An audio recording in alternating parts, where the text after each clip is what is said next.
na baguhin ang ginawa ng pamilya niya, ang legacy na naman niya, ang Marcos legacy. Pero sinayang niya lang. Yung Duterte family, binigyan siya ng pagkakataon, sinuportahan siya, binigyan siya ng tiwala, at pinakulong lang niya ang dating presidente na ginawa siyang president. He imprisoned the man who trusted him and the man who gave him the faith in leading the country. So dati ang sigaw natin, BBM. Ngayon ang sigaw natin, Marcos resign! Marcos resign! Marcos resign!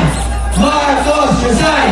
Kasi wala nang kinabukasan ang ating bansa sa pamamalakad ni President Bongbong Marcos. Mag-resign ka na, ang dami mo nang ninakaw sa amin, ang dami nyo nang ninakaw, ang dami nang namatay, nagpa-party-party ka lang, na kumakain ka lang, natulog ka lang sa Malacanang habang binabaha at nagugutom ang iyong mga nasasakupan.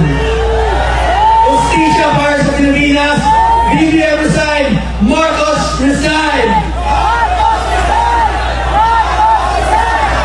Marcos resign! Marcos resign!